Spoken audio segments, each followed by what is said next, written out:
그러니까 우리의 기준으로 보지 마시고 학생들 기준으로 보시면 은혜가 될 거라고 생각합니다. 오늘 성경 본문이 약간 착오가 있었던 것 같은데 25절부터 29절까지 말씀입니다. 제가 다시 한번 읽어드리겠습니다. 25절부터 29절 말씀입니다. 어떤 율법 교사가 일어나 예수를 시험하여 이르되 선생님, 내가 무엇을 하여야 영생을 얻으리까? 예수께서 이르시되 무엇이라 기록되었으며 너가 어떻게 읽느냐? 대답하여 이르시되 내 마음을 다하며 목숨을 다하여 힘을 다하며 뜻을 다하여 주 너 하나님을 사랑하고 또한 내 이웃을 내 자신과 같이 사랑하라 하셨나이다. 예수께서 이르시되 내 대답이 옳도다. 이를 행하라. 그리하면 살리라 하시니 그 사람이 자기를 옳게 보이려고 예수께 여짜오되 그러면 내 이웃이 누구이까? 아멘. 기도하겠습니다. 하나님 감사합니다. 또 하나님 은혜 가운데 함께 예배하게 하시고 기도하게 하시니 감사하며 오늘 또 예배를 통해서 우리 성도를 다시 한번 영적 힘을 얻게 하시고 우리 모두가 주님의 기쁨이 되며 주님의 영광이 되어지는 삶을 살아가는 하나님의 귀한 백성들이 되게 하여 주시옵소서. 예배 첫 시간부터 마지막 시간까지 우리 주님께서 홀로 영광받는 복된 시간이 될 줄 믿고 우리 주 예수님의 이름으로 기도합니다. 아멘. 예수를 시험하는 사람이라는 제목으로 하나님 말씀 전하도록 하겠습니다. 우리가 뭐냐면 지금은 잘 모르지만 옛날에 신명래 씨가 영화를 만들었는데 그 이름이 용가리였는데 이런 이야기를 했습니다. 세상에는 두 부류의 사람이 있다고, 용가리를 본 사람과 용가리를 보지 않는 사람. 맞는 말이긴 한데 좀 어설프죠. 그렇죠. 그런데 우리가 너무나 잘 아는 것처럼 세상에서는 이제 예수를 믿는 사람, 또 예수를 믿지 않는 사람이 있다, 이렇게 이야기하는데 예수를 믿는 사람은 영생을 얻은 사람과 영생을 얻지 못한 사람 있다, 이렇게 이야기를 하죠. 또 교회 공동체도 뭐냐 이렇게 이야기를 하면 은혜를 받은 사람, 은혜를 입은 사람이 있고 은혜를 입지 못한 사람이 있다, 이렇게 이야기를 해요. 우리가 은혜를 받는 사람께는 생각과 사고 모든 것들이 다 변한다, 이렇게 이야기를 하죠. 또 그렇게 변화된 사람을 하나님의 말씀을 통해서 보게 됩니다. 그래서 사도 바울 같은 경우에는 하나님의 은혜를 받은 자에서 뭐라고 이야기하냐면 내 삶의 모든 것들이 하나님의 은혜였다, 이렇게 고백을 하고, 그리고 어떤 삶을 사냐면 생명을 살리는 데 쓰임받는 일꾼으로 살아가는 게 사도 바울의 삶이었다는 걸 우리가 너무나 잘 알고 있지 않습니까? 그런데 또 한편으로 은혜를 받지 못한 사람들은 항상 어떠냐면 원망, 불평, 이런 것들이 난무하게 되고 입에서 나오는 것들이 다 불평과 원망, 악평들이 나오더라, 이렇게 이야기를 합니다. 그런데 놀랍게도 하나님의 은혜를 믿게 되고 은혜를 받은 사람들은 이제 우리 교사들의 섬김과 헌신처럼 그런 모습으로 나가더라, 이렇게 이야기를 합니다. 섬김이 기쁨이 되고 또 섬김이 자신의 사명이 되어지는 인생으로 살아가는 게 은혜를 받은 자의 모습이다, 이렇게 이야기를 합니다. 그래서 교회를 무슨 공동체나 이렇게 이야기하냐면 솔라 피데, 믿음의 공동체다, 이렇게 이야기하지만 또 무슨 공동체다 이야기합니까? 은혜의 공동체다, 이렇게 이야기를 합니다. 그래서 우리는 은혜가 없이는 걸어갈 수 없고 은혜가 없이는 행할 수가 없다, 이렇게 이야기를 하죠. 그렇습니다. 세상에서 조직들은 보면 자기끼리끼리 자기 유익되어지는 것들로 있지만 교회는 희한하게도 어떤 조직이다, 이렇게 이야기해요. 섬김의 조직이다, 이렇게 이야기를 합니다. 그래도 교회 공동체에 오면 어떤 삶을 지향해 나가냐면 섬김을 지향해 나가는 삶을 살아가는 자가 또 높임을 받게 되고 또 하나님께서 인정하는 일꾼이 되어버린다, 이렇게 이야기를 하죠. 우리 김수아 성도님도 처음으로 봤을 거예요. 교회는 이런 공동체라는 것, 뭐다 이야기하는 거예요? 섬김의 공동체다. 그래서 섬김으로 하나 되어지고 또 섬김으로 또 기쁨으로 일을 행하는 공동체가 뭐다 이야기합니까? 뭐냐면 은혜의 공동체, 교회다, 이렇게 이야기를 해요. 그래서 은혜 받지 않으면, 은혜가 내게 임하지 않으면 이 모든 현상들을 다 깨닫지 못한다, 이렇게 이야기를 하죠. 내가 더 받아야만이, 내가 더 높은 자리에 있어야만이 이 출세했다, 이렇게 이야기하는데 교회는 어떤 자가 높임을 내지 어떤 자가 더 귀한 자다고 하나님께서 말씀하십니까? 섬기는 자가. 그래서 예수님께서 이 땅에 오셔서 이 땅에 오신 목적이 뭐라고 이야기합니까? 인자가 온 것은, 내가 온 것은 섬김을 받으려 함이 아니라 섬기려 왔다, 이렇게 이야기를 하고, 그리고 난 다음에 나에게 누군가가 남을 위해서 희생해 줘야 좋을 텐데 우리 예수님께서는 뭐라고 말씀하십니까? 내가 누군가를 위해서 화목제물로 왔다, 희생하게 왔다, 이렇게 이야기를 하죠. 오늘 또 어떤 일이 벌이냐면 이 세상의 두 부류처럼 성경은 어떤 일이 벌였다 이야기합니까? 70명의 제자들이 있었습니다. 그 70명의 제자들은 뭐냐 이렇게 이야기를 하면 귀신을 이제 쫓아내고 생명을 살리는데 쓰임받는 일꾼들, 또 주님의 제자들이 70인이었다 이렇게 이야기를 해요. 우리 70인을 파송했는데 그들은 가서 뭐 했냐면 생명을 살리고 영적 전투에 승리하여 뭐라고 이야기합니까? 죽어가는 영혼들을 살리는 일을 70인 제자들이 했다 이렇게 이야기합니다. 그런데 또 한 부류의 사람이 있게 되지는데 그게 뭐냐 이렇게 이야기를 하면 세상적으로 봤을 때 똑똑하고 잘났다고 생각하는 사람이 있는데 그게 누구냐 이렇게 이야기하면 우리가 뭐라고 이야기합니까? 몇 절이요? 25절 보니까 어떤 율법교사다 이렇게 이야기를 합니다. 율법교사, 너무나 유능하고 잘나 보이고 똑똑해 보입니다. 그런데 그들은 어떤 삶을 살아가고 있냐 이렇게 이야기하면 시험하는 사람이다 이렇게 이야기를 합니다. 또 뭐라 시험한다는 말을 다른 말로 하면 함정판다 이렇게 이야기하는 거죠. 그래서 잘나고 유능하다고 보였는데 그들은 시험하는 사람, 즉 함정을 파서 사람을 뭐하게 어디에 몰아넣다라는 거예요. 곤란하게 또 어려움 가운데 몰아넣는 일을 하는 게 시험하는 사람들, 즉 이제 율법 교사들이었다 이렇게 이야기를 해요. 그래서 율법 교사들은 또 뭐냐 이야기하면 자기의 의를 드러낸다. 내가 옳고 내가 이만큼 똑똑하고 잘났다는 걸 드러내기 위해 살아가는 사람이다고 이야기를 합니다. 그런데 제자들은 우리가 알고 있는 것처럼 뭘 드러내요? 나는 죽고 누구로 살아가는 삶이요? 예수로 살아가는 삶, 예수의 영광을 드러내고 주님의 영광을 드러내는 삶을 살아가는 것이 제자의 삶이다 이렇게 이야기를 해요. 그래서 교회는 철저하게 뭐더라 이야기하는 거예요? 죽어야 된다. 그리고 누가 살아야 된다 이야기하는 거예요? 예수가 살아야 된다 이렇게 이야기하는 거죠. 그래서 세상은 박수 쳐줘야만이, 세상은 그의 이름이 높아져야만이, 알아줘야만이, 돈을 줘야만 일하지만 교회는 놀랍게도 나는 죽고 누구로 살아가기 때문에요? 예수로 살아가기 때문에 철저하게 뭐에 의해서 일하더라 이야기합니까? 내가 죽고 주님의 영광을 위해서 살아가는 사람으로 가득 차 있더라 이렇게 이야기를 합니다. 우리 참빛 공동체에도 주님께서 기뻐하는 이 70인들과 같이 사람을 살리고 나는 죽고 예수로 살아가는 은혜로운 귀한 백성들이 되길 주의 이름으로 간절히 소망합니다. 그런데 율법 교사들은 뭐하더라 이야기하는 거예요? 시험하는 자, 즉 함정을 파는 자, 논쟁하는 자 이렇게 이야기를 합니다. 그렇다면 좋아 여러분, 예수님을 시험하는 사람들이 있게 되는데 그 사람은 어떤 사람들이 예수님을 시험하냐 이렇게 이야기하면 고상함 속에 숨겨진 사악함이다 이렇게 이야기를 합니다. 저와 여러분 정말 나이스해 보이고 멋져 보입니다. 뭐라고 이야기합니까? 몇 절이냐면 25절을 보십시오. 어떤 율법사가 일어나 예수를 시험하여 이르되 선생님 내가 무엇을 하여야 영생을 얻으리까? 아멘. 뭐라고 이야기합니까? 이제 질문은 너무너무 고상한 질문입니다. 어떤 질문을 하고 있더라 이렇게 이야기하는 거예요? 내가 무엇을 하여야 영생을 얻겠냐고 누구에게 묻더라 이야기합니까? 예수님께 묻더라 이렇게 이야기를 해요.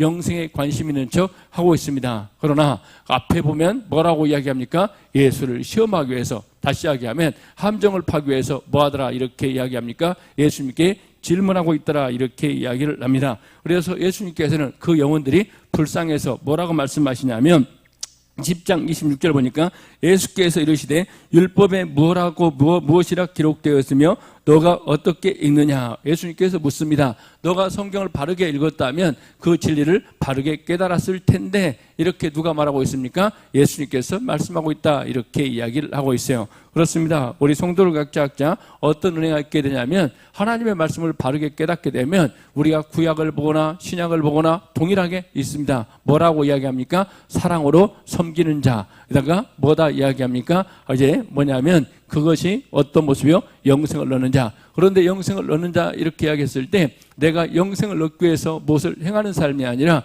우리에게 뭐가 임하게 되면요? 예수가 믿어지게 되면, 하나님의 은혜로 말미암아 예수가 믿어지게 되면 저와 여러분의 삶의 방향이, 목적이 바뀌는 놀라운 역사가 일어나게 됩니다. 그 전까지는 철저하게 내 자신의 이익을 위해서, 내 자신을 알아줘야만이, 내 자신의 자아 성취를 위해서 우리가 헌신하고 살아왔다면 예수를 믿고 난 다음에 예수님의 은혜가 임하고 난 다음에 사도 바울처럼 완전히 변합니다. 어떤 사람으로 바뀐다 이렇게 이야기하는 거요. 사랑의 섬김의 사람으로 바뀌어버린다 이렇게 이야기하는 거죠. 그래서 그 말씀을 하고 있는 거예요. 그래서 남을 시험하려고 하지 말고 너 자신의 문제를 먼저 생각해보라. 너는 어떻게 생각하느냐 이렇게 묻게 되는데, 좋아 여러분, 예수님께서 며칠 동안 금식하셨어요? 40일 동안 금식했다고요. 연하에 며칠 동안 금식하셨다고요? 40일 동안. 그때 누가 달려오더라 이야기합니까? 사탄이 달려왔다 이렇게 이야기합니다. 사탄은 예수님을 뭐하는 자였다 이야기하는 거예요? 시험하는 자였다 이렇게 이야기하는 거예요. 자기 욕망에 차 있는 자는 뭐하더라 이야기하는 거예요?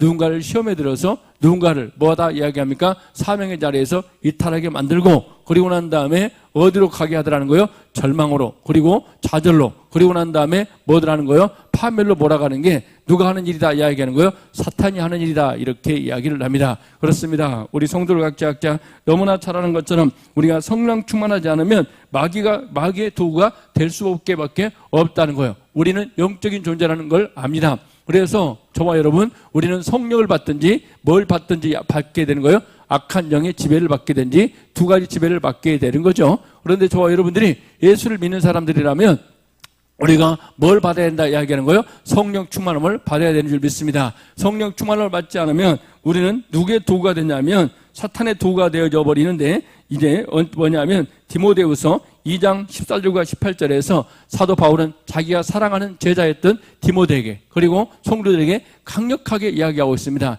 이것은 바울의 이야기가 아니라 누가 이야기하고 있다는 거예요? 하나님께서 저와 여러분에게 말씀하고 있다는 사실을 깨닫는 은혜가 있기를 바라는데, 제가 한번 읽어드리면, 너는 그들로 이 일을 기억하게 하여 다툼을 하지 말라고 하나님께서 엄히 명하라.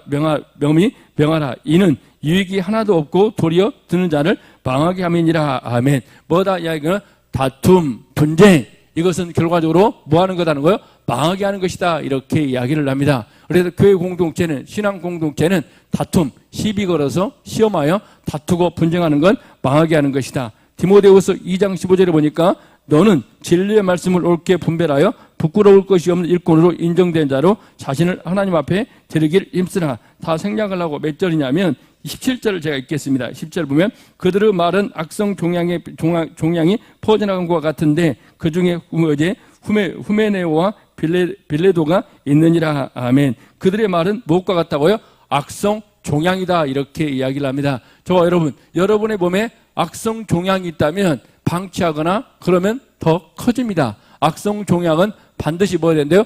도려내고 치유를 받아야 된다 이렇게 이야기하는 거죠. 그래서 공동체는 무엇과 같냐면 이제 뭐냐면 악성 종양에 걸린 공동체, 그거 들리게 되면 공동체는 죽게 되고 무너지는 결과를 초래한다 이렇게 이야기하는 거죠. 그러므로 말미암아 우리 참빛교회 성도를 각자 깨닫습니다. 어떤 은혜였기를 바라냐면, 하나님, 우리 언어가 시험하거나 악평하거나 그럴 때 악성 종양과 같다 이렇게 이야기를 해요. 악성 종양에 걸리면 자신이 죽을 뿐 아니라 공동체를 죽이는 결과를 초래한다 이렇게 이야기를 할 수 있죠. 그래도 참빛교회 성도들 각자 우리는 너무나 잘 알고 있지 않습니까? 우리가 민수기 이제 14장 28절 말씀을 우리는 너무나 잘 알고 있습니다. 그들이 하나님께 주신 땅을 뭐하더라?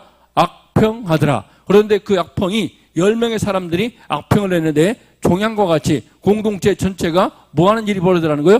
전염되더라. 그래야 공동체 전체가 어디서 죽는 결과를 나타나는 거예요? 광야에서 죽더라 이렇게 이야기를 합니다. 그러므로 말미암아 우리 성도를 각자 깨닫습니다. 우리가 베드로전서에서 이야기하는 것처럼 베드로전서 5장 8절과 9절 우리가 간단히 말씀하면 너희가 깨어있으라, 근신하라, 성령 충만함을 받으라 이렇게 이야기하고 있다는 겁니다. 우리 성도를 각자 성령의 지배를 받지 않으면 우리도 누구의 도구가 되었어요? 마귀의 도구가 되어서 우리가 뭐 하더라는 거예요? 시험하는 말, 그리고 논쟁하는 말을 일삼는다 이렇게 이야기하는 거죠. 우리 성도를 각자 하나님, 내 언어가 악성 종양이 되지 않도록 언제나 우리 모두가 성령 충만함을 받는 하나님의 귀한 백성 되기를 주의 이름으로 간절히 소망합니다. 아멘. 그래서 교회는 언어가 변화된다 이렇게 이야기를 해요. 언어가 변화되면 저와 여러분이 어떤 자로 살아간다는 거예요? 시험하는 자가 아니라 오늘 70인의 제자처럼 살리는 데 쓰임받는 일꾼이 되길 바라는데,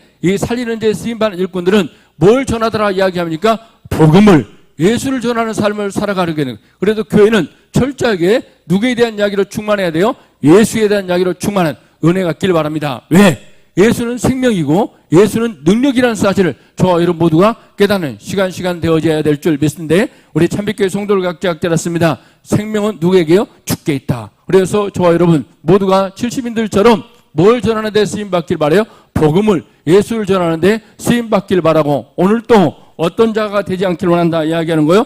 고상함 속에 숨겨진 이런 사악한 율법 교사와 같은 인생들이 되지 않도록 여러분 모두가 다 영적으로 깨는 하나님의 귀한 백성 되기를 주의 이름으로 간절히 소망합니다. 아멘. 두 번째는 뭐냐 이렇게 이야기하면 자신을 옳게 보이려는 악이다 이렇게 이야기하는데, 저와 여러분 우리가 보면 누가복음 10장 29절을 보니까 그 사람이 자기를 옳게 보이려고 예수께 여짜오되 그러면 내 이웃이 누구일까? 아멘. 뭐더라 이렇게 이야기합니까? 생략을 하겠습니다. 자기가 뭐다는 거요? 옳게 보이려고. 우리는 끊임없이 자기를 옳게 보이는다고 한단 말은 뭐다 이야기하는, 자기의 의를 드러내려고 이야기하더라는 거예요. 그래서 남들은 모함하고 남들은 뭐하더라는 거요? 시기하고 남들은 함정에 빠뜨리고, 그리하여 우리의 말이 뭐더라 이야기하는 거요? 뭐냐면 남을 모함하는 말, 남을 참수하는 말을 일반하더라 이렇게 이야기를 합니다. 왜? 남을 비방하고 남을 어떻게 해요? 뭐냐면 비난할 때 누가 옳게 보인다 이야기하는 거예요? 자기가 옳게 보인다 이렇게 이야기해요. 오늘 또 예수님을 시험해서, 그리고 누가 옳게 보이는 것처럼요, 내가 옳게 보이는 것처럼 하려고 그런 일을 행하더라 이렇게 이야기합니다. 우리가 구약에 보면 사무엘상에 보면 누가 나오냐면 사울이라는 사람이 있게 되죠. 그런데 도액이라는 사람이 자기가 누구에게 옳게 보이려고요? 사울에게 옳게 보이려고 부진정 거짓말을 하게 됩니다. 하지 않았던 말을 지어내서 사울에게 함으로 말미암아 엄청난 참상이 그곳에 임하게 되어지는데, 도액이 누구를 죽였다 이야기하는 거예요? 제장 85명을 죽이는 이런 비극적인 일이 발생했다 이렇게 이야기합니다. 왜? 자기가 옳게 보이려고 하다가 이렇게 이야기합니다. 그러므로 말하면 성도들 각자 어떤 은혜 갖기를 바라냐면, 저와 여러분 우리는 내가 옳게 보이려고 하는 것이 아니라 누가 옳고 누가 이제 누구의 영광을 드러내는 삶을 살아야 돼요? 예수가 옳다고. 오늘 찬양도 그랬죠. 하나님은 뭐라고요?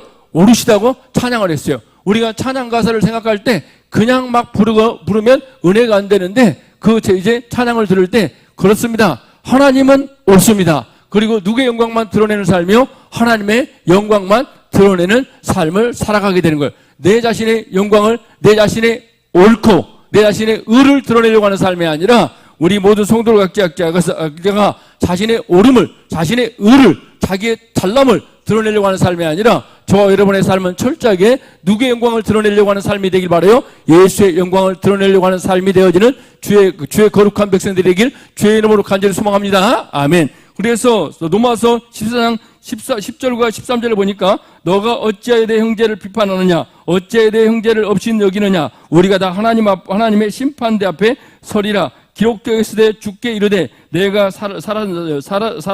살았노니 이 모든 무릎이 내게 꿇을 것이요 모든 혀가 하나님 앞에 자백하리라. 아멘. 무슨 일이 벌이냐면, 몇 절이냐면 12절까지 읽어드리면, 이러므로 우리 각 사람이 자기의 일을 하나님께 짓고 하리라. 저와 여러분 각자가 거짓되고 왜곡된 것들 누구는 다 알고 있어요? 하나님 앞에 나가서 다 짓고 하게 되어 있어요. 그래서 저와 여러분의 옳음을, 여러분의 잘남을 드러내려고 하지 마시고 누구의 영광만 드러내길 바라요? 주님이 옳다고, 주님의 영광, 주님의 의를 드러내는 인생 되기를 주의 이름으로 간절히 소망합니다. 아멘. 보십시오. 오늘 율법사의 이야기입니까? 저와 여러분의 이야기가 될 수 있고 나의 이야기가 된다는 거예요. 항상 우리는 누가 옳다는 걸 드러내기 위해 싸우고 논쟁하죠. 내가 옳고 내가 잘났고 내가 바르다고, 다른 사람은 잘못했다고 이야기하고 비난하는 경우가 많습니다. 그런데 오늘 또 무슨 일이 벌이냐면,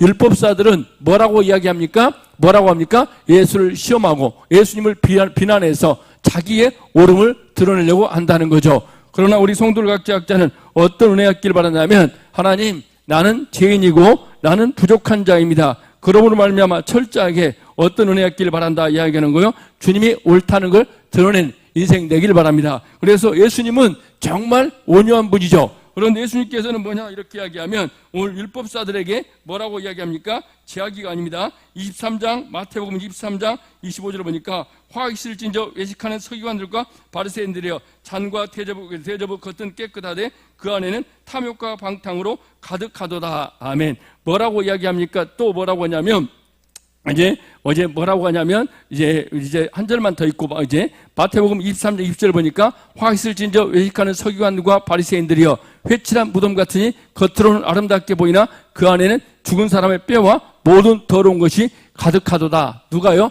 율법사들, 서기관들, 이런 사람들이 그렇다 이렇게 이야기하는 거예요. 우리 성도를 각자 깨닫습니다. 철저하게 저와 여러분들은 누구의 영광을 드러내는 삶이요? 예수의 영광을 드러내고 나는 죄인인데 누구로 말미암아? 예수로 말미암아 깨끗함을 입었다는 사실을 항상 기억하고 살아가는 은혜가 있기를 바랍니다. 그래서 사도 바울은 로마서 몇 장이냐면 14장 7절과 9절에서 우리 중에 누구든지 자기를 위하여 사는 자가 없고 자기를 위하여 죽는 자도 없도다. 우리가 살아도 주를 위하여 살고 죽어도 주를 위하여 죽나니 그러므로 사나 죽으나 우리가 주의 것이로다. 이를 위하여 그리스도가 죽었다가 다시 살아남으로 곧 죽은 자와 산 자의 주가 되려 함이니라. 아멘. 그러므로 말미암아 더 이상 누구를 위해 살지 말고요, 자신의 영광을 위해 살지 말고 누구의 영광을 위해 살라 이야기하는 거예요? 주님의 영광을 위해 살아가는 하나님의 귀한 백성 되기를 주의 이름으로 간절히 소망합니다. 아멘. 그래서 우리 연하도 내가 옳다는 걸, 내가 잘났다고 유능하다고 똑똑하게 된다는 걸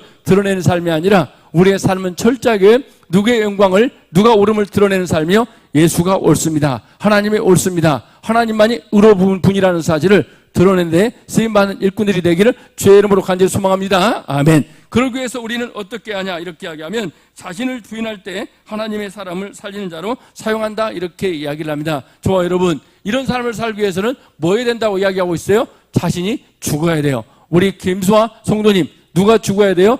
내가 죽어야만이 가능하다 이렇게 이야기를 합니다. 그런데 우리는 내가 죽지 않으면, 나를 인정해 주지 않으면, 나를 알아주지 않으면, 내 비율을 맞추지 않으면 우리는 뭐 하더라는 거예요? 분노하게 되죠. 내가 옳다고, 내가 잘났다고, 내가 똑똑하다고, 내가 유능하다고 내 마음에 들어야 된다고 이야기합니다. 그러나 내가 죽는 순간 우리는 누굴 위해 살아가는 삶을 살아가는 거예요? 예수를 위해 살아가는 삶으로 변화된다는 사실을 깨닫길 바랍니다. 그래서 사도 바울은 이렇게 이야기합니다. 내가 죄인 중에 괴수다. 그 전에는 내가 이 모든 것들이 하나님의 은혜다 이렇게 이야기했습니다. 그러므로 말미암아 우리 성도를 각자도 하나님, 나 같은 죄인 살린 은혜 너무나 감사하다는 믿음으로 살아가는 은혜가 있기를 바라고, 저 여러분, 여러분의 자아가 깨지고 부서지고 철저하게 누구의 의만 드러나기를 바라요? 예수의 의만 드러나는 인생 되길 주의 이름으로 간절히 소망하는데, 누가복음 9장 23절을 보니까 아무든지 나를 따라오려거든 자기를 부인하고 날마다 자기 십자가를 지고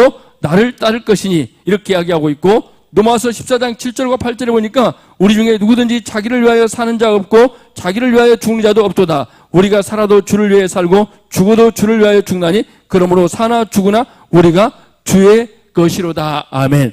여러분 모두가 다 나는 죽고 누구로 살아가는 은혜가 있길 바라요? 예수로 살아가는 은혜가 있길 바랍니다. 그래야 여러분 모두가 다 어떤 은혜가 있길 바라요? 저와 여러분 사람을 시험하는 인생이 되지 마시고 70인처럼 사람을 살리는데 쓰임받는 일꾼이 되기를 주의 이름으로 간절히 소망하며 예배를 마치도록 하겠습니다. 기도하겠습니다. 하나님 감사합니다. 오늘 또 하나님 은혜 가운데 함께 예배하며 우리 모든 성도를 각자 예수를 시험하는, 사람을 죽이고 자기의 의를, 자기의 옳음을 드러내려고 하는 삶이 아니라 철저하게 나는 죽고 예수로 살아가는 하나님의 귀한 백성들이 되게 하여 주시옵소서. 예수님의 이름으로 간절히 기도합니다. 아멘. 네, 우리 하나님의 귀한 말씀 감사드리며 시간 준비한 예물 봉헌 드리겠습니다.